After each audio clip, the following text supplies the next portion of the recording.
Bonjour, amis! Il est temps pour un autre panel de l'école du sabbat 3ABN. Nous étudions le livre de Josué, leçon de foi de Josué, et nous en sommes maintenant à la leçon numéro 11. Cela a été une inspiration d'étudier le livre de Josué. Si vous n'avez pas de trimestriel, veuillez visiter 3abnsabbatschoolpanel.com et là, vous pouvez en télécharger un gratuitement. Et si vous le souhaitez, vous pouvez vous rendre dans votre église adventiste du 7e jour local et là, vous pouvez en obtenir un aussi et vous joindre à eux pour une étude et aussi nous rejoindre et rejoindre votre famille du panel de l'école du sabbat 3ABN dès maintenant pour une étude passionnante.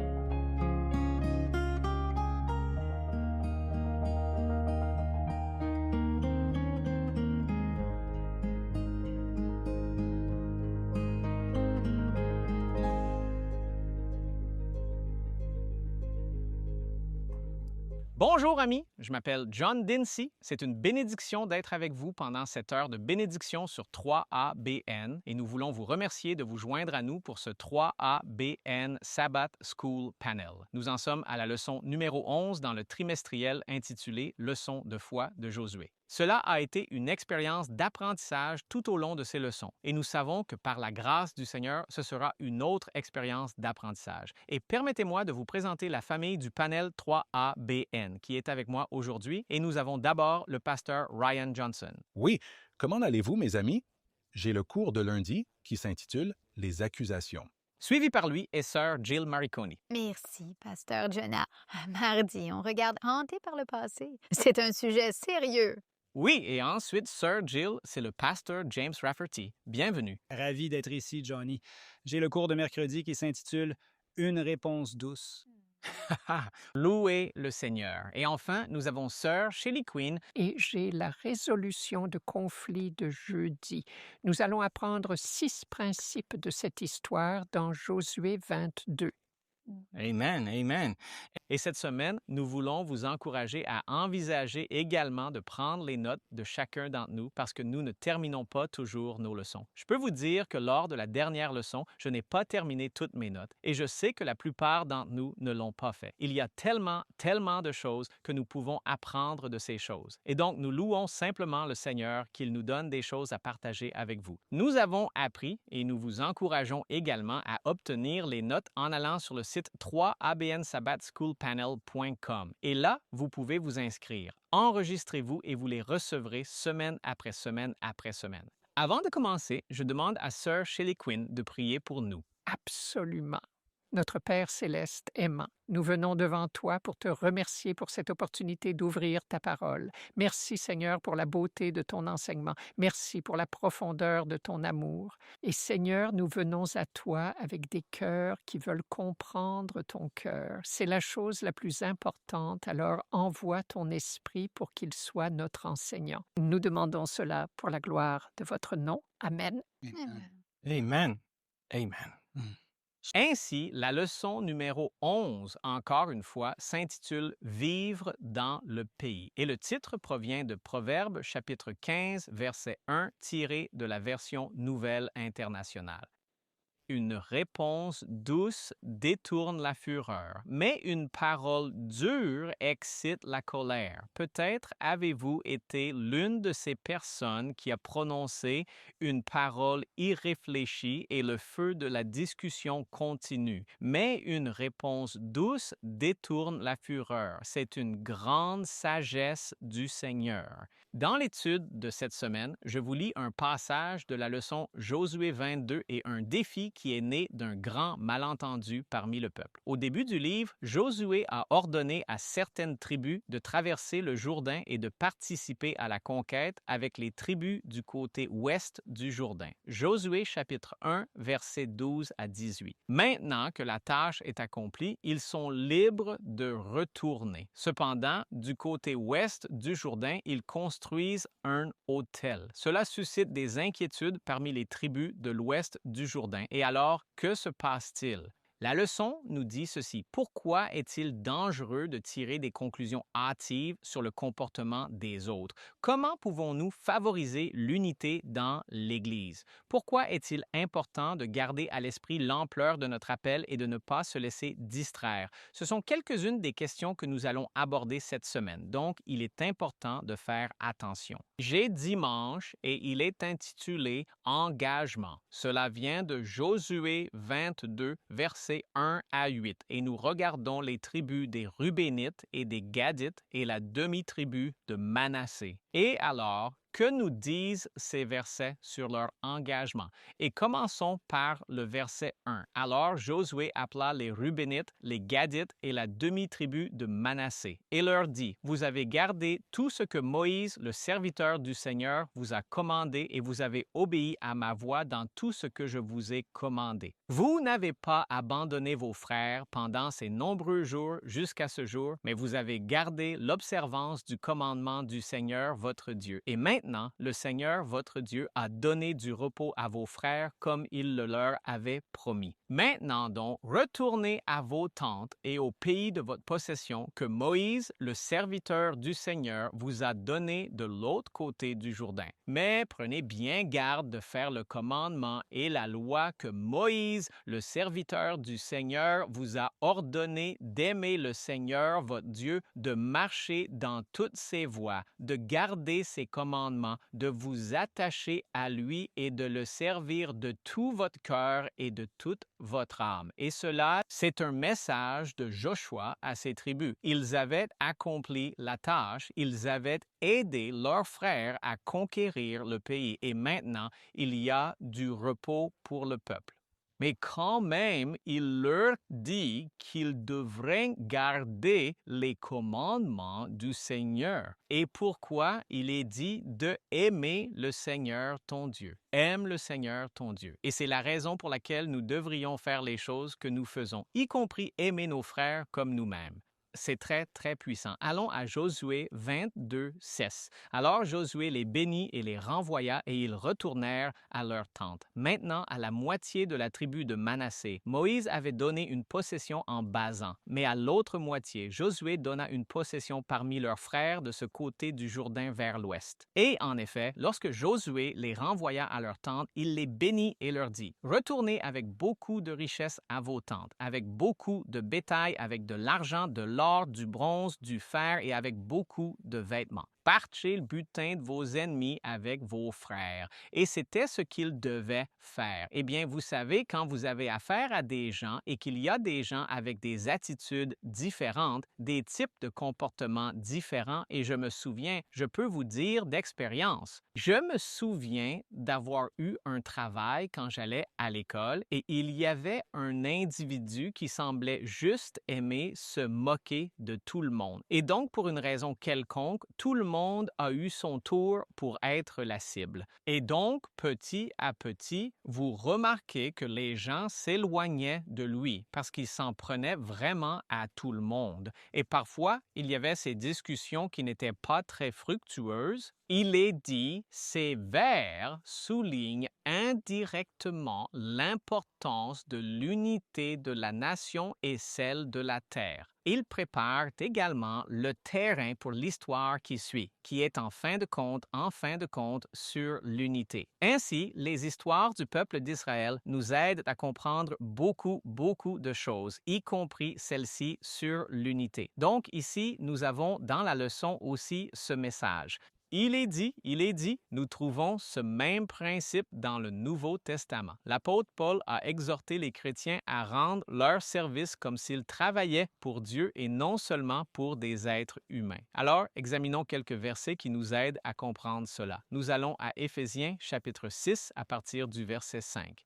Remarquez ce qu'il dit là. Serviteurs, obéissez à ceux qui sont vos maîtres selon la chair, avec crainte et tremblement, en sincérité de cœur, comme à Christ. Maintenant, c'est très intéressant parce qu'il nous parle de servir les autres comme si vous serviez Christ. Et vous savez, quand nous faisons cela, nous avons vraiment une attitude différente à ce sujet. Quand vous pensez, je fais cela non pas comme si je le faisais pour Christ, c'est une plus grande bénédiction de cette façon. Et vous avez plus de joie à faire des choses pour les autres. Remarquez certains des principes ou catégories de choses qui ne devraient pas être faites. Il est dit au verset 6, non pas seulement sous leurs yeux comme pour plaire aux hommes, mais comme des serviteurs de Christ faisant de bon cœur la volonté de Dieu. Et quand cela vient du cœur, les gens remarquent la sincérité, l'honnêteté et il y a un changement d'attitude même envers vous. Continuons donc au verset 7.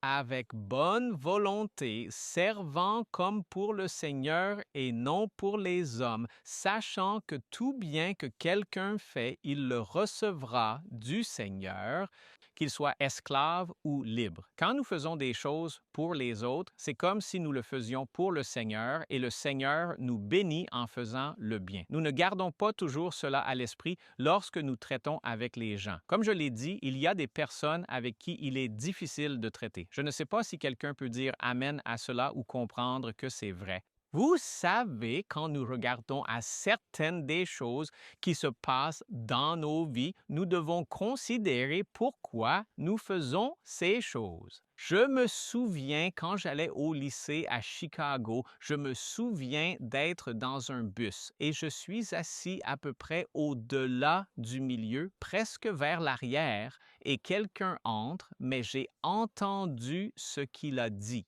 Il est venu jusqu'à l'endroit où l'on met l'argent dans la boîte et il s'est tourné vers tout le monde dans le bus et a dit « Est-ce que quelqu'un a 50 centimes pour pouvoir payer le tarif du bus? » Et je n'ai pas dit « J'ai 50 centimes. » Alors, ce que j'ai fait, c'est que j'ai un peu regardé. Vous savez comment on regarde dans l'air pour réfléchir? Je regardais un peu dans l'air. J'ai dit « Est-ce que j'ai 50 centimes? » Et avant même d'avoir mis la main dans ma poche, ce type m'a vu et a commencé à marcher vers moi et est venu directement se tenir devant moi. Et à ce moment-là, j'avais déjà commencé à regarder ce que j'avais et j'avais 500, alors je lui ai donné 500. Qu'a-t-il fait? Il s'est retourné et a marché vers l'avant et a payé le tarif du bus. Et quand il a payé, il s'est assis devant et j'ai dit pourquoi il ne m'a même pas remercié. Et puis je pense que c'est un de ces moments où le Seigneur m'a parlé et a dit « L'as-tu fait pour recevoir un merci ou pour aider quelqu'un? » Et cela m'a appris une leçon. Nous faisons des choses parce que nous voulons aider les autres. Et c'est intéressant parce qu'il est dit que c'est comme si nous le faisions pour le Seigneur. Il y a de grandes leçons pour nous dans les Écritures. Colossiens 3:23. Et quoi que vous fassiez, faites-le de tout cœur, comme pour le Seigneur et non pour les hommes. Et c'est quelque chose que nous tous, nous avons, je dis à notre équipe ici, dans 3BAB Latino, nous faisons cela pour le Seigneur. C'est quelque chose que nous avons le grand privilège de faire pour le Seigneur. Tout ce que vous faites, faites-le de bon cœur comme pour le Seigneur et non pour les hommes. Cela changera toute votre perspective de la vie. Première épître aux Thessaloniciens, chapitre 2, verset 4, il est dit ici, « Mais puisque nous avons été approuvés par Dieu pour être chargés de l'Évangile, nous parlons ainsi, non pour plaire aux hommes, mais à Dieu qui éprouve nos cœurs. » Et donc, ce sont des leçons précieuses pour nous et nous voulons attirer votre attention sur cela. Peut-être que cette semaine, vous avez remarqué que vous deviez faire quelque chose et peut-être que vous aviez une mauvaise attitude, peut-être que vous ne l'avez pas fait de tout cœur comme pour Dieu et pour les hommes. Lorsque vous retournez au travail ou à l'école ou dans votre quartier ou partout où vous avez une influence, ayez une attitude différente à ce sujet et faites-le pour plaire à Dieu et non aux hommes. Et quand vous faites cela, c'est comme si vous le faisiez pour le Seigneur. Ne pensez pas à la récompense car il y aura des récompenses, mais faites-le de tout votre cœur parce que vous aimez le Seigneur. Amen. Merci beaucoup, Pasteur Denzi. J'aime que vous le fassiez de tout cœur parce que vous aimez le Seigneur. Même lorsque nous traitons avec des personnes difficiles, nous devons garder une attitude semblable à celle du Christ. N'est-ce pas ainsi que le Christ agit avec nous? Et nous allons voir cela en abordant la leçon de lundi qui s'intitule « Accusation ». Je suis le pasteur Ryan Johnson et nous allons plonger dans ce qui ressemblait à un scandale ici en Israël. J'imagine que si cela se passait de nos jours, ils appelleraient ça quelque chose comme Altergate ou quelque chose comme ça, mais faisons un petit récapitulatif pour que nous soyons tous sur la même longueur d'onde. Il va y avoir un peu de chevauchement dans l'étude de cette semaine et c'est bien. Cela nous assure d'être bien ancrés dans la parole de Dieu. Je suis dans Josué 22 et nous allons finalement aller au verset 9. Nous parlons des enfants de Ruben, des enfants de Gad et de la demi-tribu de Manassé qui revenaient de la guerre. Mais faisons juste un petit rappel sur qui ils sont exactement, pourquoi ils reviennent et tout cela. Alors mettons une pause ici sur ce qui se passe à l'époque de Josué et je vais revenir au livre des Nombres, chapitre 32.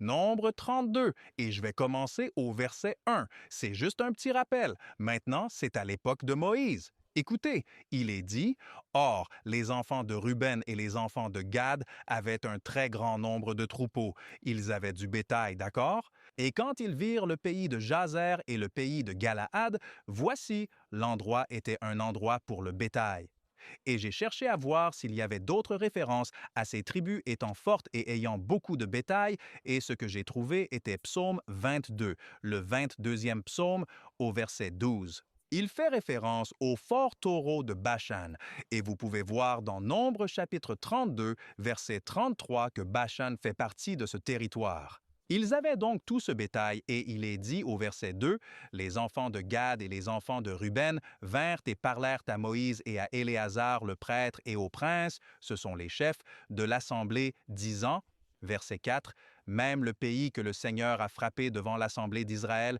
est un pays pour le bétail. » C'est bien. Et tes serviteurs ont du bétail.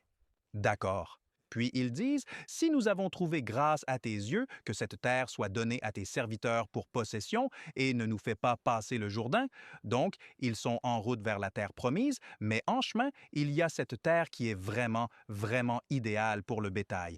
Et ils disent à Moïse, « Pouvons-nous simplement rester ici et, vous savez, avoir notre bétail ici? Parce que c'est idéal pour le pâturage. » Maintenant, quand je grandissais, il y avait un panneau qui restait sur le frigo de la maison et il disait « Celui qui n'aide pas ne mangera pas ». Et ma mère était sérieuse à ce sujet. Je peux comprendre ce que Moïse dit ici au verset 6. Moïse dit aux enfants de Gad et aux enfants de Ruben, « Vos frères iront-ils à la guerre et vous resterez ici à jouir de l'héritage? » Ah, mais nous allons au verset 16 et nous voyons ce qu'ils disent, même chapitre. Ils s'approchèrent de lui et dirent, « Nous construirons ici des enclos pour nos troupeaux et des villes pour nos petits, mais nous-mêmes irons en armes devant les enfants d'Israël. » Il disait donc, « Non, nous allons juste garder nos petits ici et garder notre bétail ici, mais nous irons et nous combattrons. » Et c'est exactement ce qu'ils ont fait. Alors maintenant, dans Josué 22, nous avons le point après la guerre, après tout, et ils rentrent chez eux. Ce n'est pas toujours facile. Je me demande souvent s'ils ont souffert de stress post-traumatique. Vous savez, ils sont là-bas. Ces horreurs de la guerre sont réelles. Et maintenant, ils doivent rentrer chez eux où se trouvent les enfants et les épouses. Mais ça, c'est pour une autre fois. Il est dit au verset 9, « Je suis dans Josué 22. Et les enfants de Ruben et les enfants de Gad et la demi-tribu de Manassé retournèrent et partirent des enfants d'Israël hors de Silo, qui est dans le pays de Canaan, pour aller au pays de Galaad, au pays de leur possession, dont ils étaient possédés selon la parole du Seigneur par la main de Moïse. » Voilà où nous en sommes. Maintenant, regardez ceci. Verset 10. « Et quand ils arrivèrent aux frontières du Jourdain, qui sont dans le pays de Canaan, les enfants de Ruben et les enfants de Gad et la demi-tribu de Manassé y bâtirent un autel près du Jourdain, un grand autel à voir. » Ils y construisirent un autel, et ce mot « grand », vous savez, je ne peux m'empêcher de penser à Babylone est tombée, cette grande ville. Je ne connais pas le contexte. Maintenant, c'était du grec, mais aussi comment la petite corne s'est agrandie. Je me demande dans quel contexte le mot « grand » est utilisé ici. Mais tu sais quoi? Les enfants d'Israël n'ont pas aimé cela. Allez au verset 12. « Et quand les enfants d'Israël en entendirent parler, toute l'assemblée des enfants d'Israël se rassembla à Silo pour monter en guerre contre leurs propres frères, parce qu'ils avaient entendu la rumeur de ce grand autel. » Avez-vous déjà entendu une rumeur auparavant? Avez-vous déjà remarqué à quelle vitesse une rumeur peut se répandre? Je me souviens quand j'étais pasteur, le comité des finances faisait juste un bilan de toutes les finances et des offrandes et il nous manquait environ 100 dollars. Alors nous avons dit, nous devons recompter ces fonds. Et même pendant que nous le disions, il y avait un frère qui a dit, Pasteur, je ne sais pas si vous avez remarqué, mais sœur Untel a une toute nouvelle voiture. Rumeur juste comme ça, mais la chose que j'apprécie, c'est que le frère était zélé pour le Seigneur. Il voulait être un bon gestionnaire des affaires du Seigneur, mais nous devons être prudents, même dans notre zèle que nous abordons les choses d'une manière chrétienne. Alors que se passe-t-il? Ils sont en colère qu'ils ont entendu parler de cet autel. Pourquoi est-ce un problème? Eh bien, je vais aller au chapitre 12 du Deutéronome, et c'est pourquoi ils ont un autel comme problème. Il est dit au verset 5, allons au verset 13. Il est dit, « Prends garde à toi-même de ne pas offrir tes holocaustes dans tous les lieux que tu verras, mais dans le lieu que le Seigneur choisira. » Donc, Dieu avait été très clair. Vous offrez vos holocaustes dans un lieu centralisé. Et maintenant, il y a une rumeur selon laquelle ils ont construit un autel eux-mêmes là, dans leur propre pays. Que se passe-t-il? Eh bien, il est dit au verset 13, nous sommes de retour dans Josué chapitre 22, les enfants d'Israël envoyèrent vers les enfants de Ruben et les enfants de Gad et vers la demi-tribu de Manassé au pays de Galaad, Phiné. Ils ont envoyé quelqu'un, le fils d'Éléazar le prêtre, et avec lui 10 princes, chefs de chaque maison principale, et un prince à travers toutes les tribus d'Israël. Et chacun d'eux était chef de la maison de leur père parmi les milliers d'Israël. Maintenant, ils ont envoyé une délégation pour voir ce qui se passait. Que se passe-t-il? Et il n'y a rien de mal à cela. C'est une bonne chose qu'ils aient envoyé une délégation et n'aient pas envoyé les soldats là-bas. Cela aurait détruit l'Église. Et envoyer Phiné était une chose très significative. C'était le petit-fils d'Aaron, Exode chapitre 6, verset 25. C'est le gars qui a tué Zimri et Cosbi, qui ont ouvertement défié Dieu.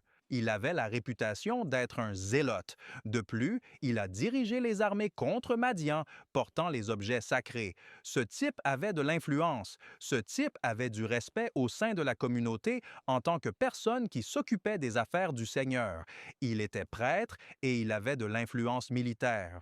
C'était un homme d'action. Mais comme nous le verrons dans une leçon ultérieure, le temps et son expérience avec le Seigneur avaient un peu changé son attitude. Mais il va à la congrégation.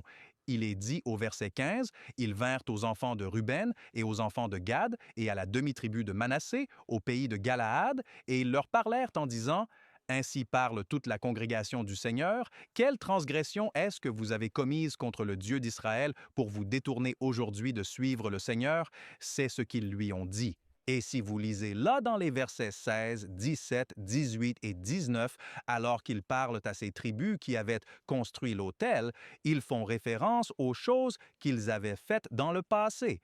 Ils font référence à Péor et à Akan. Et ils disent, « Pourquoi, après tout ce que nous avons traversé par la grâce de Dieu, iriez-vous à l'encontre de ce que Dieu dit? » En fait, je veux le lire au verset 20. « Akan, fils de Zéra, n'a-t-il pas commis une infidélité en prenant de l'interdit, et la colère ne s'est-elle pas abattue sur toute l'assemblée d'Israël, et cet homme n'a-t-il pas péri? » Il disait, « Si tu fais une erreur, cela nous affecte tous. Si tu pèches, nous en subissons toutes les conséquences. Est-ce parfois comme ça aujourd'hui? On m'a appris que lorsque nous péchons, les effets se propagent, ils se propagent, le péché est très contagieux et très affectif. Mais rappelez-vous, c'était une rumeur, et ils sont venus vers les gens et les ont défiés à propos de cet autel. Maintenant, nous allons voir dans la prochaine leçon exactement ce qui s'est passé. Mais je m'exhorterai et je prierai pour vous que lorsque nous rencontrons des choses, même dans notre zèle à faire ce que le Seigneur a dit de faire, ne tirons pas de conclusions hâtives, car qui sommes-nous pour juger? Prions pour nos frères et sœurs, et parlons comme Jésus nous le commande dans l'Évangile de Matthieu. Amen. Amen. Louez le Seigneur. Nous avons été à l'Église jusqu'à présent, alors louez le Seigneur. Nous allons maintenant faire une pause et c'est l'heure d'un moment mission 3ABN. Bonjour, je suis Greg Morricone. Je suis très heureux que vous m'ayez rejoint pour un moment de mission 3ABN. Je veux vous parler de Judy, qui est née en Californie, mais a déménagé au Minnesota à l'âge de 10 ans après le décès de son père. Judy assistait à l'Église catholique avec sa mère et parfois elle s'allongeait dans son jardin et regardait le ciel, certaine que Dieu était là-haut. Quand elle était jeune femme, une amie l'a invitée à une réunion de prière où il y avait beaucoup de gens sympathiques. Ils parlaient en langue, alors elle s'est impliquée dans le mouvement charismatique pendant de très nombreuses années. Pendant ce temps, sa sœur a épousé un adventiste du 7e jour et a rejoint la foi de son mari, et il n'a pas fallu longtemps avant qu'elle ne présente Judy à 3ABN. Un jour, le pasteur John Carter parlait du don des langues, donc bien sûr, elle était très intéressée. Alors qu'il expliquait comment les disciples avaient reçu ce don pour pouvoir parler à la foule d'étrangers dans leur propre langue, Judy était absolument stupéfaite. C'était comme si le Seigneur avait simplement éclairci mon esprit et j'ai compris ce que ma sœur essayait de me dire, s'exclame-t-elle. J'ai vécu avec la tradition et non la vérité. 3ABN devait jouer un grand rôle dans la marche de Judy avec Dieu à l'avenir et je vous en dirai plus à ce sujet lors du prochain 3ABN Mission Moment. Que Dieu vous bénisse d'une manière spéciale aujourd'hui. Nous sommes tellement reconnaissants pour chaque téléspectateur béni par des programmes comme le Sabbath School Panel. Saviez-vous que de petits dons mensuels rendent cette série possible? Seulement 10, 20 ou 50 $ par mois aident à maintenir les programmes à l'antenne, touchant des cœurs dans le monde entier avec l'Évangile éternel. Jésus a dit « Vous avez reçu gratuitement, donnez gratuitement ». Si vous avez été encouragé dans votre marche avec Dieu, ne voudriez-vous pas envisager un don mensuel aujourd'hui pour que d'autres puissent être bénis aussi? Scannez le code QR ou visitez 3abn.tv. Amen, amen. Louez le Seigneur. Eh bien, vous savez, nous voulons profiter de ce moment pour vous remercier pour vos prières et votre soutien financier qui rendent possible ces moments qui changent la vie, comme vous l'entendez dans le 3ABN Mission Moment. Nous sommes maintenant prêts à continuer notre étude avec mardi. Merci beaucoup, Pasteur Johnny et Pasteur Ryan. Quelle leçon incroyable, quelle étude incroyable. Et j'ai appris un nouveau mot, Pasteur Ryan, frérette. J'adore ça. Je suis une sistérenne, donc louez le Seigneur. Nous disons toujours les frères, mais je dis les frères et sœurs. Mais maintenant, nous avons les frères et frérettes. Donc, j'adore ça. Merci. Je suis Jill Morricone. J'ai presque oublié mon nom. Je suis une frérette. Mardi, nous examinons hanté par le passé. Je veux commencer par quelques questions. Quand une erreur de votre passé a-t-elle modifié votre parcours actuel? Cela vous est-il déjà arrivé? Avez-vous déjà réagi de manière excessive parce que vous aviez fait une erreur auparavant? Est-il plus facile ou plus difficile de défendre ce qui est juste aujourd'hui si vous avez échoué auparavant? Vous savez, alors que nous examinons le fait d'être hantés par le passé, parfois une erreur passée peut nous rendre plus diligents aujourd'hui, n'est-ce pas? Vous reconnaissez ce que vous avez fait dans le passé et vous êtes encore plus prudent dans le présent. Parfois, cela nous fait surréagir aujourd'hui alors que ce n'est même pas un problème, mais nous surréagissons à cause de quelque chose qui s'est passé dans le passé. C'est ce que nous découvrons avec les tribus de l'Ouest, comme vous l'avez si éloquemment expliqué, Pasteur Ryan. Ils sont prêts à partir en guerre. Ils sont tellement en colère contre les tribus de l'Est, pensant qu'elles sombrent dans l'idolâtrie et qu'elles établissent un autre lieu de culte que celui centralisé, comme vous l'avez mentionné, sans reconnaître qu'elles érigent un mémorial dont le pasteur James va parler. Parfois, une erreur du passé nous décourage et nous avons juste envie d'abandonner aujourd'hui. Comme le pasteur Ryan l'a déjà lu dans Josué 22, nous ne le relirons pas, mais ils ont envoyé Phiné avec la délégation pour aller voir les 2 tribus et demie du côté est du Jourdain. Ils avaient donc un chef de chacune des tribus occidentales, accompagné de Phiné, le fils d'Éléazar, l'actuel grand prêtre d'Israël. Maintenant, il avait une position de grand leadership et d'influence, et il succéderait finalement à son père après sa mort pour devenir le grand prêtre d'Israël. Nous constatons que Phiné s'est opposé au péché auparavant, et c'est ce que nous allons examiner un instant avant de découvrir 4 clés pour ne pas être hantés par nos propres erreurs passées. Mais allons à Nombre 25, c'est Baal Péor. Nombre 25, nous commençons au verset 1. Maintenant, si vous retournez à Nombre 24, vous découvrez que Balaam a été envoyé, vous vous souvenez, pour maudire Israël. Mais le Seigneur ne lui a pas permis de maudire Israël et il a béni Israël à la place. Et donc il se demande dans sa tête, que puis-je faire ? Comment les Israélites, vous savez, Dieu est pour eux et il n'y a rien que je puisse faire contre eux. Alors y a-t-il quelque chose que je puisse faire? Que puis-je faire? Quel plan puis-je concocter pour qu'ils négligent les commandements de Dieu? Et devinez ce qui s'est passé? Le péché sexuel, l'immoralité et la nourriture ont été introduits. Ces deux éléments combinés ont conduit Israël à tomber dans le péché. Nombre 25. 1. Israël demeura à Sittim et le peuple commença à se livrer à la débauche avec les femmes de Moab.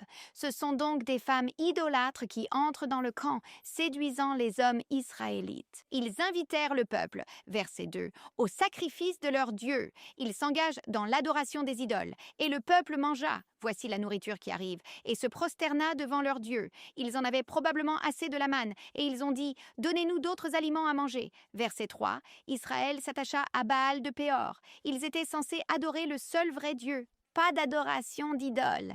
Et regardez ce qui se passe. Et la colère du Seigneur s'enflamma contre Israël. Alors passons au verset 4. Le Seigneur dit à Moïse, « Prends tous les chefs du peuple et pends les coupables devant le Seigneur. » C'est une punition assez sévère pour cette idolâtrie. En plein soleil, que la colère ardente du Seigneur se détourne d'Israël. Alors Moïse dit aux juges d'Israël, « Que chacun de vous tue ces hommes qui se sont joints à Baal de Péor. » C'est une offense grave, l'idolâtrie s'introduisant parmi le peuple. Mais que s'est-il passé? Au verset 6. Un des enfants d'Israël vint et présenta à ses frères une femme madianite en présence de Moïse et en présence de toute l'assemblée des enfants d'Israël qui pleuraient à l'entrée du tabernacle de la rencontre. Alors imaginez cette scène. Les dirigeants rendent justice. Le Seigneur a dit qu'il y a un culte idolâtre dans le camp. Ils rendent justice. Ils pendent actuellement des gens. Et quelqu'un souille juste devant les yeux de Moïse. Donc, juste devant la direction. Juste sous les yeux de Moïse et de tous les enfants d'Israël qui pleurent pour les péchés qui se déroulent, il amène une femme païenne dans sa tente. Et que se passe-t-il? Phiné passe à l'action. Nous voyons cela au verset 7. Phiné, fils d'Éléazar, fils d'Aaron le prêtre, le vit. Il se leva de l'assemblée. Il prit une lance dans sa main. Il poursuivit l'homme d'Israël dans la tente et les transperça tous les deux, l'homme et la femme. Ainsi, la plaie fut arrêtée contre les enfants d'Israël. Il prit donc une position très publique contre l'idolâtrie et le péché. Pas peur, en tant que leader, comme le pasteur Ryan l'a mentionné auparavant, de confronter le péché directement. Et donc, les tribus de l'Ouest se souvenaient de cet incident et d'autres incidents où les Israélites avaient sombré dans l'idolâtrie et ils ont peur. Nous ne voulons pas pécher, nous ne voulons pas tomber dans ces péchés. Ils se souviennent du passé, mais ont-ils réagi de manière excessive? Ils sont prêts à aller en guerre au lieu de même chercher à comprendre. Louez le Seigneur. Ils ont envoyé la délégation. Mais examinons 4 clés pour que vous et moi ne soyons pas hantés par notre passé. La clé numéro 1 semble très contre-intuitive. Souviens-toi du passé. Tu pourrais dire « Attends une minute, Jill. Nous essayons de ne pas être hantés par le passé. Pourquoi nous souvenons-nous du passé? » Vous savez, parfois nous refoulons le passé. Parfois nous ignorons le passé. Parfois nous souhaitons qu'il disparaisse. Parfois nous le nions. Je n'ai jamais fait ça. Ou cela ne m'a jamais été fait. Mais il y a une clé dans la façon dont nous nous souvenons du passé. Il y a de nombreuses fois dans la parole de Dieu où il nous dit de nous souvenir du passé. Souvenez-vous, que devons-nous nous rappeler? Dans Luc chapitre 17, verset 32, on nous dit de nous souvenir de la femme de Lot. Nous devons nous rappeler comment Dieu traite le péché des autres. Dans Deutéronome 9.7, il est dit « Souviens-toi, n'oublie pas comment tu as provoqué la colère du Seigneur ton Dieu dans le désert. Depuis le jour où tu es parti du pays d'Égypte jusqu'à ce que tu sois arrivé ici, tu as été rebelle contre le Seigneur. » Nous devons nous souvenir de la façon dont Dieu a traité notre propre péché. Pas seulement les péchés des autres, mais notre propre péché. Isaïe 46, 9, 10. « Souvenez-vous des choses anciennes. Je suis Dieu, il n'y en a pas d'autre. Je suis Dieu, il n'y en a pas comme moi. » Nous devons nous rappeler qui est notre Dieu, par contraste avec nous-mêmes et nos problèmes. Psaume 119, 49 à 50. Souviens-toi de la parole à ton serviteur, sur laquelle tu m'as fait espérer. C'est ma consolation dans mon affliction. Ta parole m'a donné la vie. Nous devons nous souvenir des promesses dans la parole de Dieu. Dans le psaume 77, nous voyons ce cri au milieu de la nuit. Où est le Dieu miséricordieux et fidèle de l'Exode? Où est Dieu aujourd'hui? Et si vous lisez cela, vous découvrez que nous devons nous souvenir de ce que notre Dieu a fait pour nous dans le passé. Souviens-toi du passé. Clé numéro 2, recevoir et accepter son pardon. Première épître de Jean, chapitre 1, verset 9. Si nous confessons nos péchés, il est fidèle et juste pour nous pardonner et nous purifier de toute iniquité. Vous voyez, Dieu pardonne et purifie, mais souvent nous avons du mal à l'accepter par la foi. Nous sommes hantés par le passé parce que nous ne recevons pas par la foi la promesse que Dieu a déjà donnée, le pardon qu'il offre librement. Et nous passons notre vie à dire « Oh, mais je ne peux pas être pardonné. Oh, mais ce que j'ai fait est trop grave. » Oh non, vous pouvez reposer toute votre foi avec assurance sur la parole de Dieu. Il dit que si nous confessons, il pardonne. Revendiquez cette promesse par la foi. Vous pouvez vous tenir devant Dieu pardonné. Vous n'avez pas à être hanté par le passé. Dieu pardonne. Clé numéro 3, regardez à Jésus. Hébreux chapitre 12, versets 1 à 2. On nous dit d'oublier ces autres choses et de regarder à Jésus, l'auteur et le consommateur de notre foi. Ne vous regardez pas vous-même, ne regardez pas vos péchés. Ne regarde pas tes défaites passées ou même tes victoires passées. Regarde vers Jésus. Enfin, clé numéro 4, prends la bonne décision aujourd'hui, peu importe le passé. Parfois, si nous avons péché dans le passé, aujourd'hui nous sommes tentés de faire la même erreur. En d'autres termes, une fois alcoolique, toujours alcoolique. Parfois, à cause de quelque chose dans le passé, nous manquons de courage pour faire la bonne chose et nous disons « Wow, j'ai déjà fait une erreur, alors comment puis-je demander des comptes à quelqu'un ?» Nous voyons cela avec David et Bethsabée. Après ce péché, il a peur de parler dans la vie de ses autres fils quand il pêche à cause de son péché passé. Hanté par ce qu'il a fait dans le passé, peur de corriger. Parfois, nous surcorrigeons et tirons des conclusions hâtives et jugeons les autres sans avoir tous les faits. Il est important que vous et moi ne soyons pas hantés par le passé et que nous puissions aller de l'avant avec Jésus.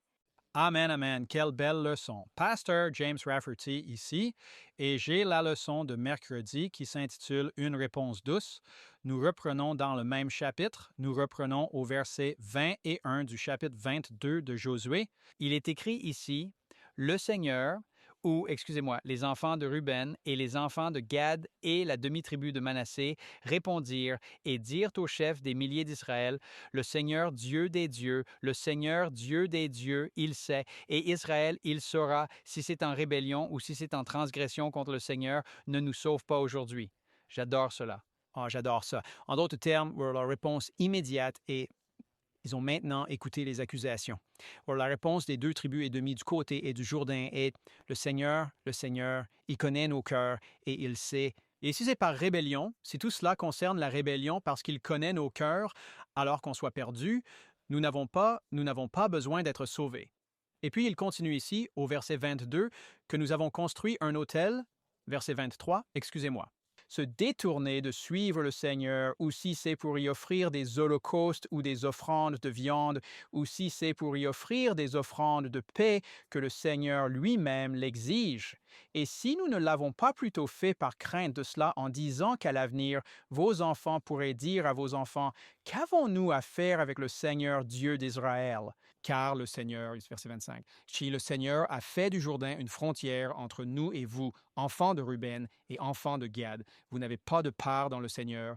Ainsi, vos enfants feront cesser nos enfants de craindre le Seigneur. » En d'autres termes, ils disent, maintenant, le Seigneur doit juger et décider si la raison pour laquelle nous avons construit cet autel était parce que nous voulions offrir nos propres holocaustes. Nous voulons commencer notre propre organisation. Nous voulons obtenir notre propre, vous savez, soutien. Nous voulons faire notre propre truc, ou si c'est pour construire cet autel afin de nous connecter avec vous, pour que vos enfants et les enfants de vos enfants ne disent pas, eh bien, ces tribus là-bas, elles sont Cette frontière, elle est là parce qu'ils ne font vraiment pas partie de nous. C'est juste une sorte de frontière naturelle. Ils sont leur propre entité et nous sommes notre propre entité. Et en gros, ce qu'ils disent ici, c'est que la raison pour laquelle nous avons construit cet hôtel est exactement le contraire. C'est exactement le contraire de ce que vous pensez. Twister, c'est tellement puissant. Et toute cette leçon est puissante. Le trimestriel parle de cette réponse de l'accusé et il dit aussi directe et puissante que l'accusation constitue à la fois le cœur thématique et structurel du chapitre. Le cœur thématique et structurel du chapitre. En d'autres termes, l'accusation était directe et la réponse était directe. Et c'est le point central de tout l'argument et j'aimerais pouvoir lui rendre justice. Je ne pense pas en être capable, mais cela continue en disant jusqu'à présent, les tribus n'ont pas répondu aux accusations, mais ont plutôt écouté tranquillement les allégations portées contre elles. En fait, pour lui rendre justice, je pense que je vais simplement lire le trimestriel parce que c'est tellement bien. Il est écrit « Compte tenu de la gravité des accusations, leur patience est exemplaire et ils illustrent le vrai sens du proverbe « Une réponse douce éloigne la colère ».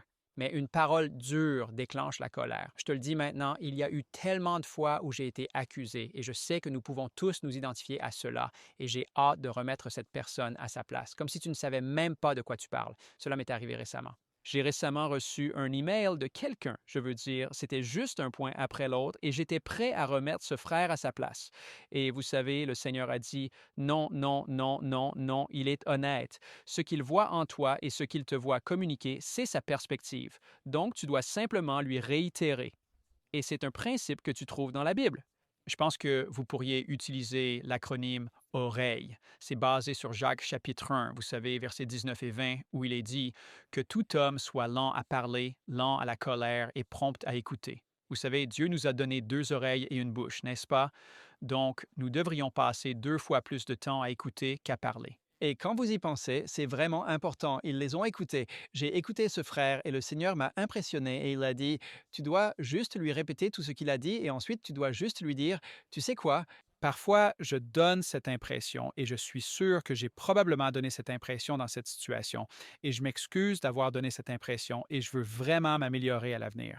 Et j'espère vraiment que je ferai mieux et j'espère que vous comprenez que je ne cherchais vraiment pas à dire et à donner l'impression que vous pensiez que je donnais. J'espère que tu comprends cela. Ouais, et sa réponse a été si réconciliatrice. Je veux dire que tout le problème a été résolu, mais je ne pense pas que cela aurait été résolu si j'avais dit ce que j'allais initialement dire. Et donc, il est vraiment important pour nous parfois de donner une réponse douce. J'aime l'idée. La demi-tribu de Manassé. Tu sais, la demi-tribu de Manassé était du côté est et la demi-tribu de Manassé était du côté ouest. Et tu sais, la tribu de Manassé n'était pas l'une des 12, n'est-ce pas? Ce n'était pas une tribu originale. La tribu de Manassé a remplacé la tribu de Dan. Et la tribu de Dan est définie dans Genèse chapitre 49, versets 16 à 17 comme, eh bien, le mot Dan signifie juger. Comme un serpent d'ailleurs, une vipère sur le chemin qui mord le talon du cheval pour que le cavalier tombe à la renverse, n'est-ce pas? J'ai partagé cela autant ici que vous avez partagé la Nouvelle Alliance. Donc, nous avons maintenant cette image que Manassé remplace Dan, et c'est dans l'Apocalypse chapitre 7. C'est dans le chapitre du scellement. Vous savez, Dieu veut nous sceller. Et quand vous pensez au scellement, vous savez, si vous faites jamais des conserves, n'est-ce pas? Vous pensez à sceller vos fruits. Vous les scellez pour faire quoi? Les conserver pour qu'ils ne se gâtent pas. Quand Dieu nous scelle, il nous scelle pour que nous ne nous gâtions pas. Nous pouvons traverser tout, le temps de la détresse, peu importe, car nous sommes scellés avec le Saint-Esprit. Nous n'allons pas nous gâter. Et si l'une de ces conserves ne se scelle pas, vous voulez l'ouvrir et la manger avant qu'elle ne se gâte, n'est-ce pas? Vous savez, certains devront être mis au repos avant. D'accord, j'espère que je suis clair ici. Mais ce que nous voyons ici, c'est que la tribu de Manassé remplace la tribu de Dan parce qu'il s'agit de caractère. Il s'agit de caractère. Et Manassé est des 2 côtés, parce que son caractère est, d'une part, le mot Manassé signifie pardonner, oublier. Je vais pardonner, je vais te pardonner, je vais oublier. Je ne vais pas te le reprocher. Je vais laisser tomber. D'accord? Les gens qui sont amers, qui cherchent des fautes et qui sont critiques ne seront pas scellés. Ils ne peuvent pas être scellés. Mais ils seront remplacés par des gens qui peuvent pardonner et oublier. C'est pourquoi Joseph l'a nommé Manassé. Et une demi-tribu de Manassé est d'un côté et une demi-tribu de Manassé est de l'autre côté. Dieu partage la bénédiction du pardon des 2 côtés, n'est-ce pas? Des 2 côtés du Jourdain. Il veut le pardon de ce côté du Jourdain. Il veut le pardon de l'autre côté du Jourdain. Il veut que cela imprègne. Et c'est le cas. Cela imprègne, n'est-ce pas? La phrase d'ouverture, poursuit le trimestriel, de la défense est une série de noms divins attribués au Dieu d'Israël. El, Elohim, Yahweh. Cela est répété 2 fois, avec une force croissante, au point de devenir un serment solennel, afin de dissiper les doutes et les fausses accusations, qui ont presque conduit à une guerre civile. Ils sont fermement convaincus que Dieu connaît et comprend pleinement la situation. Il lit nos cœurs. Il a examiné nos cœurs, il connaît nos cœurs, il a éprouvé nos cœurs. C'est de cela qu'il s'agit dans ce jugement d'enquête et lui, ils espèrent que la délégation actuelle arrivera à la même conclusion. Et les 2 tribus et demie reconnaissent également que leur responsabilité est devant le Seigneur et qu'ils l'invoquent pour juger. N'est-ce pas? C'est Dieu qui voit le cœur, et s'il y a une iniquité, et si nous sommes coupables, qu'il nous le révèle. Maintenant, une révélation surprenante suit, qui d'une part prouve que le fondement de l'accusation est nul. L'autel ne peut pas servir, un autel peut servir à plus qu'un simple lieu de sacrifice. Mais aussi, d'autre part, cela révèle leur véritable motivation. La peur de la séparation d'avec Israël, plutôt que l'apostasie, était la véritable raison de leur action. Ainsi, la construction de l'autel n'est pas une preuve d'apostasie comme on l'avait supposé. En réalité, c'est le contraire qui est vrai. Ils ont agi par crainte du Seigneur, tout comme les tribus de l'ouest du Jourdain l'ont fait. En d'autres termes, les tribus de l'ouest craignaient que ces gens soient en apostasie, et c'est ce qui les a conduits. Ils ne voulaient pas que le Seigneur fasse tomber le jugement sur eux. Les tribus de l'Est avaient également peur que la séparation ait lieu. C'est pourquoi elles ont érigé l'autel. Elles avaient toutes les 2 le même motif. Et vous savez, dans les derniers jours, nous allons avoir cette rencontre entre les gens du côté Est et les gens du côté Ouest du Jourdain. Nous allons avoir les gens, le peuple de Dieu à Babylone et le peuple de Dieu dans, vous savez, son Église restante. Et ils vont se rencontrer avec la même motivation. Et la motivation, selon l'Évangile éternel, Révélation 14, 6 à 7, c'est qu'ils craignent Dieu. Ils craignent Dieu. Des 2 côtés du Jourdain, ils craignaient Dieu. Maintenant, leur peur les a poussés à construire un autel, et leur peur les a poussés à remettre en question la construction de l'autel, et parfois nous faisons cela, nous pensons, eh bien, ces gens peuvent-ils vraiment craindre Dieu quand ils font ces choses d'autel? Vous savez ce qui se passe là-bas? Mais Dieu lit les cœurs, c'est de cela que parle le jugement d'investigation. Dieu lit le cœur, c'est donc une belle leçon. Je veux vraiment vous encourager. Nous n'avons pas tout couvert ici, mais lisez la leçon car elle est puissante et elle met en avant ses principes. Nous devons être lents à la colère, car la colère de l'homme n'accomplit pas la justice de Dieu. Nous devons être lents à la colère. Nous devons être prompts à écouter. Écoutons les gens avant de parler. Écoutons les gens. Arrivons à la conclusion, car apparemment, il y aura des moments où les gens auront les mêmes motivations de base que nous, même s'ils font des choses un peu différentes de nous. Ils sont tout aussi honnêtes dans leur cœur. Et Dieu va rassembler toutes ces personnes. Alors ne soyons pas trop prompts, comme Jacques et Jean, vous savez, à appeler le feu du ciel sur les gens, mais laissons la voix de Dieu se faire entendre et son troupeau être appelé de tous ces endroits, afin qu'il y ait un seul troupeau et un seul berger. Amen et amen. Merci à tous. Quoi? Je vais vous dire quoi. Qui savait qu'il y avait autant dans Josué 22? Je veux dire, il y a tellement dans ce chapitre. Je suis Shelley Quinn, j'ai la leçon de jeudi, résolution de conflit, et nous reprenons là où vous vous êtes arrêtés. Et nous commençons dans Josué 22, versets 30 à 34. Je vais un peu vous expliquer cela. Il est dit, lorsque Phiné, le prêtre, et les chefs de l'assemblée entendirent les paroles que les enfants de Ruben, de Gad et de la demi-tribu de Manassé prononcèrent, cela leur plut. Alors que font-ils? Verset 31. Phiné dit, « Aujourd'hui nous percevons que le Seigneur est parmi nous parce que vous n'avez pas commis cette trahison contre le Seigneur. Maintenant, vous avez délivré les enfants d'Israël de la main du Seigneur. » Ils avaient peur de la responsabilité collective s'ils avaient péché. Verset 32. Il rapporte, Phinées et sa délégation, rapportent les paroles de Gad, Ruben et Manassé aux enfants d'Israël. Cela plaît aux enfants d'Israël. Ils bénissent Dieu. Et le verset 33 dit, « Ils ne parlèrent plus de sortir contre eux pour combattre. » Maintenant, verset 34. J'adore ça. Les enfants de Ruben et de Gad ont appelé l'autel témoin. Il est dit, car c'est un témoin entre nous que le Seigneur est Dieu. Amen. Ainsi, Israël se prépara pour la guerre, mais au lieu de se précipiter dans la bataille, ils envoyèrent une délégation dirigée par Phiné pour confronter les frères. Quel fut le résultat? La paix. Amen. Non pas l'effusion de sang, Compréhension, non pas division, réconciliation, pas de guerre. Ainsi, dans un monde comme le nôtre, rempli de relations fracturées et de tant de malentendus et d'hypothèses, ce que nous trouvons dans Josué 22 est une leçon, une étude de cas remarquable sur la résolution des conflits.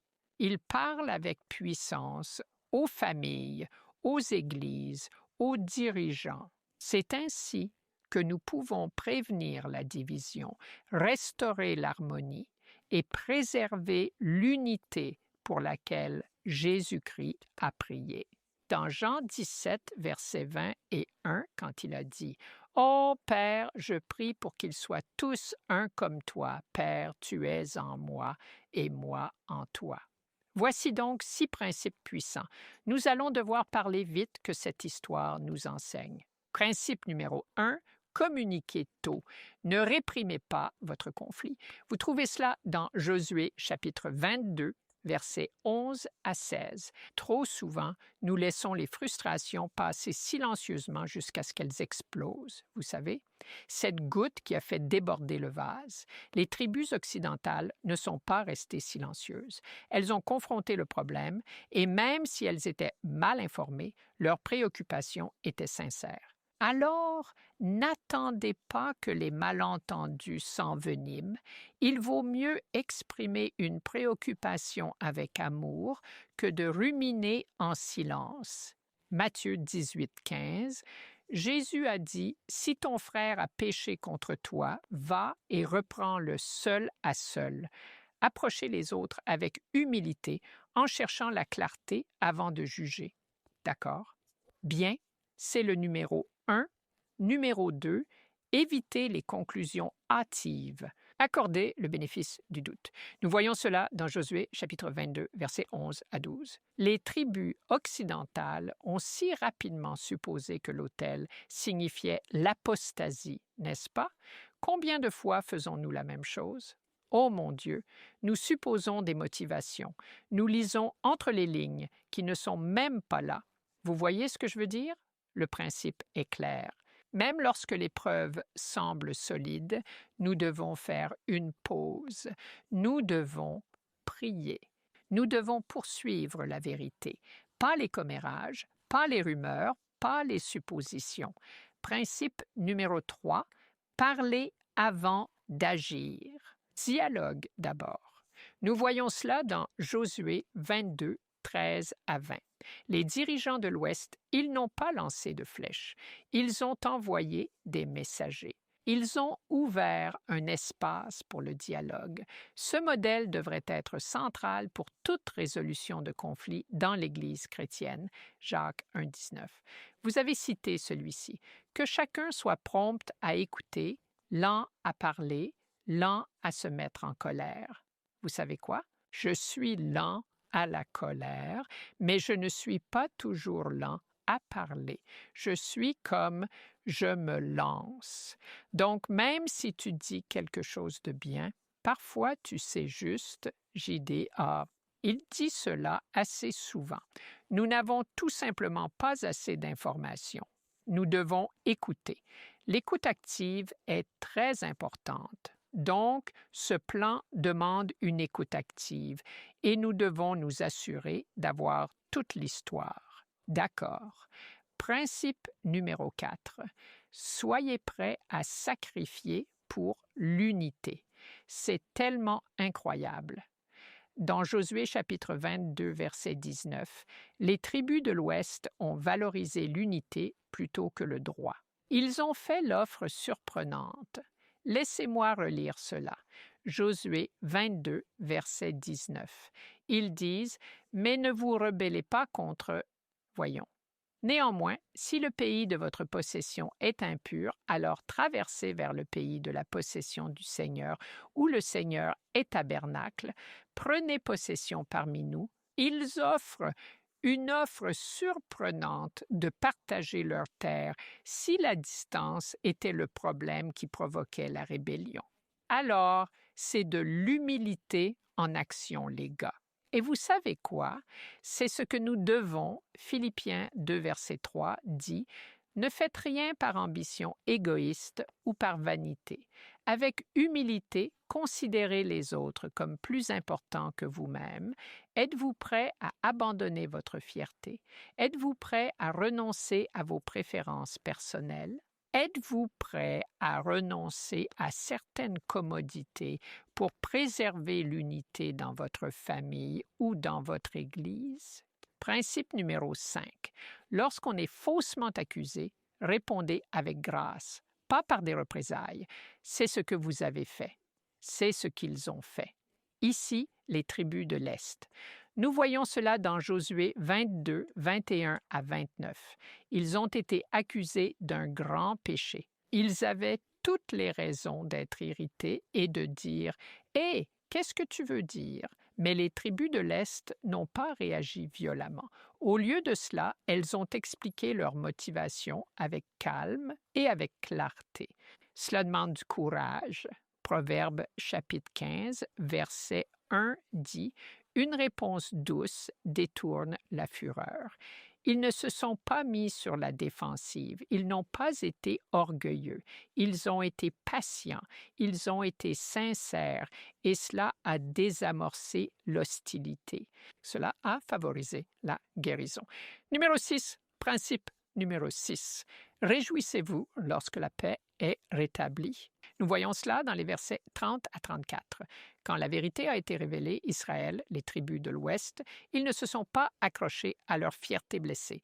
Ils ont dit, vous savez, comme « Oh là là, nous avons fait une grosse erreur en les accusant. » Ils ont dit, ils étaient heureux, ils ont béni Dieu. Ils se réjouissaient de l'unité restaurée. Psaume 133, verset 1 dit « Voici qu'il est bon, qu'il est agréable pour les frères et sœurs, habitent ensemble dans l'unité. » Vous savez quoi? La joie et l'unité révèlent le cœur de Jésus-Christ. Nous sommes appelés à refléter cet amour et à savoir que lorsque la réconciliation triomphe, elle reflète l'Évangile. Première épître de Pierre, chapitre 3, versets 8 et 9. Pierre dit « Soyez tous animés des mêmes pensées, ayez de la compassion les uns pour les autres, aimez-vous comme des frères, soyez pleins de tendresse, soyez courtois, ne rendant pas le mal pour le mal ou l'injure pour l'injure, mais au contraire, bénissant, sachant que vous êtes appelés à cela pour hériter d'une bénédiction. » C'est une leçon si importante pour nous. Et sachez que s'ils s'étaient vraiment rebellés, l'unité n'est pas simplement quelque chose que nous faisons au détriment de tout. Nous ne préservons jamais l'unité au détriment de la vérité. S'ils s'étaient rebellés, ils auraient dû en payer le prix. Amen. Amen. Merci. Quelle bénédiction cela a été et j'espère que tout le monde a été béni. Mais nous n'avons pas fini. Nous avons maintenant le temps pour un dernier commentaire de chacun d'entre vous. Oui, amis, soyez forts dans le Seigneur, soyez forts dans sa parole. Suivez et gardez ses commandements sans compromis, mais ne laissons pas la suspicion être un obstacle à notre salut. Que Dieu soit avec vous. Amen. J'aime ma leçon, hantée par ton passé. C'est très personnel pour moi. Dans mon propre parcours avec Jésus, j'étais très basée sur les sentiments. Si je me sentais pardonnée, alors je devais être pardonnée. Si je me sentais connectée avec Dieu, alors tout devait aller bien. Mais quand j'ai découvert que ma marche avec Jésus est basée sur la foi et non sur ce que je ressens, cela a révolutionné ma marche avec Dieu et cela peut le faire pour vous aussi. Amen, amen. Juste 3 choses, très rapidement. Vous savez, si les gens sont honnêtes et leur perception, alors excusez-vous pour la façon dont vous vous êtes présentés et remerciez-les d'avoir souligné ce qu'ils ont perçu comme étant la façon dont vous vous êtes présentés. Travail cru à t'améliorer. Deuxièmement, si tu n'es pas coupable et tu n'as rien à justifier, tu peux être en paix. Tu sais que ton cœur est en accord avec Dieu. Et troisièmement, si tu es coupable comme accusé, repens-toi rapidement et remercie la personne. Considérez-vous bénis que vos péchés soient signalés parce que Proverbe 6, 23 dit « Car le commandement est une lampe, la loi est lumière et les réprimandes de l'instruction sont le chemin de la vie. » Nous devons construire une culture de grâce pour la résolution des conflits au sein de l'Église. Pratiquer l'empathie. Qu'est-ce que je pourrais ne pas voir? Mener avec humilité. Enseignez l'écoute active. Ralentissez vos réponses. Entraînez-vous à faire une pause avant de réagir et célébrez la restauration de l'unité. Amen, amen, amen. Merci beaucoup. Hébreux 10, 23 à 24, rapidement. Retenons fermement la confession de notre espérance sans fléchir, car celui qui a promis est fidèle, et considérons-nous les uns les autres pour nous inciter à l'amour et aux bonnes œuvres. La leçon de la semaine prochaine, numéro 12, Dieu est fidèle. Prions le Seigneur. Notre Père céleste aimant, nous te remercions pour les bénédictions que nous avons reçues. Aide-nous par la grâce de ton Saint-Esprit à les mettre en pratique. Au nom de Jésus, Amen.